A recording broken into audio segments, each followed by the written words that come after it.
Hello friends, നമ്മുടെ പുതിയ വീഡിയോയിലേക്ക് എല്ലാവർക്കും സ്വാഗതം. നമ്മൾ ഇന്ന് തയ്യാറാക്കാൻ പോകുന്നത് ഹെൽത്തി ആയിട്ടുള്ള ഒരു ചട്നിയുടെ റെസിപ്പിയാണ്. അപ്പോൾ അത് നമ്മൾ കഞ്ഞിയുടെ കൂടെയോ അല്ലെങ്കിൽ ചോറിന്റെ കൂടെയോ ദോശയുടെ കൂടെയോ ഒക്കെ കഴിക്കാവുന്ന ഒരു റെസിപ്പിയാണ്.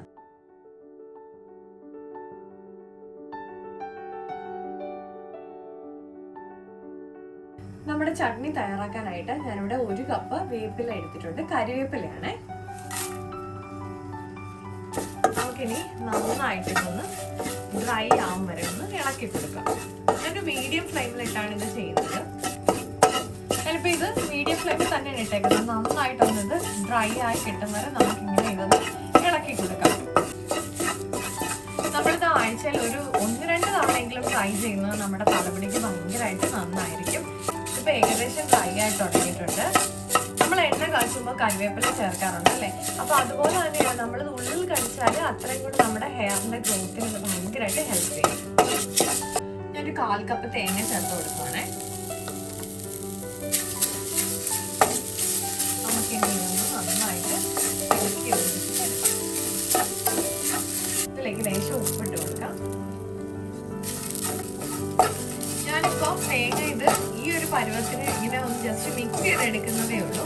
നമുക്കിപ്പോ ഒരു മാസം വരെയൊക്കെ സ്റ്റോർ ചെയ്ത് വെക്കാൻ വേണ്ടിയിട്ടാണെങ്കിൽ തേങ്ങ നമ്മൾ നന്നായിട്ട് വറുത്തെടുത്തതിന് ശേഷം മാത്രമേ ചട്നി ഉണ്ടാക്കി വെക്കാവുള്ളൂ. അപ്പൊ നമുക്കതൊരു 1 മാസം വരെയൊക്കെ ഫ്രിഡ്ജിൽ സ്റ്റോർ ചെയ്ത് വെക്കാൻ പറ്റും. ഇഞ്ചി ഇട്ട് കൊടുക്കാം.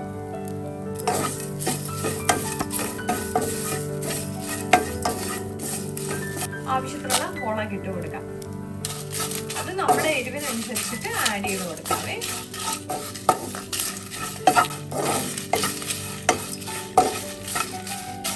ഇപ്പൊ നമ്മള് ഇട്ട് കൊടുത്തതെല്ലാം നന്നായിട്ടൊന്ന് മൂത്ത് വന്നിട്ടുണ്ട്.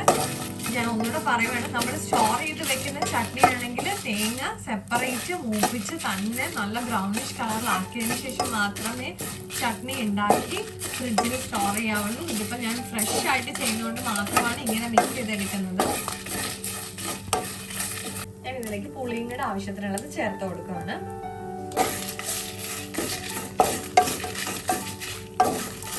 നമുക്ക് ഇതിലേക്ക് ഒരു ലേശം വെളിച്ചെണ്ണ കൂടെ ചേർത്തിട്ട് ഗ്യാസ് ഓഫ് ചെയ്ത് കൊടുക്കാം.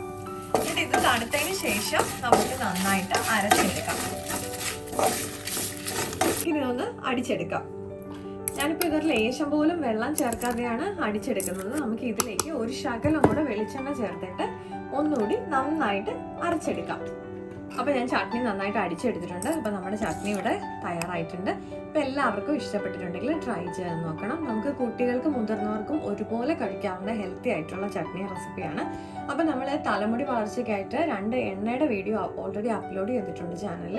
അപ്പൊ ആരെങ്കിലും കാണാത്തവരുണ്ടെങ്കിൽ ഒന്ന് കണ്ടു നോക്കണേ. ഞാൻ ലിങ്ക് ഡിസ്ക്രിപ്ഷൻ ബോക്സിൽ കൊടുത്തേക്കാം. അപ്പൊ നമ്മുടെ ചട്നി എല്ലാവർക്കും ഇഷ്ടപ്പെട്ടിട്ടുണ്ടെന്ന് കരുതുന്നു. അപ്പോൾ ഇഷ്ടപ്പെട്ടിട്ടുണ്ടെങ്കിൽ ട്രൈ ചെയ്യാൻ നോക്കിയിട്ട് കമൻസ് ഫീഡ്ബാക്ക് വഴി അറിയിക്കണേ. അപ്പോൾ ആരെങ്കിലും ആദ്യമായിട്ടാണ് നമ്മുടെ ചാനൽ കാണുന്നതെങ്കിൽ ഒന്ന് സബ്സ്ക്രൈബ് ചെയ്ത് സപ്പോർട്ട് ചെയ്യണേ. എല്ലാവരും ഫാമിലിക്കും ഫ്രണ്ട്സിനും ഒക്കെ നമ്മുടെ വീഡിയോ ഷെയർ ചെയ്യാനും മറക്കല്ലേ. മറ്റൊരു വീഡിയോയിൽ കാണും വരെ നന്ദി, നമസ്കാരം.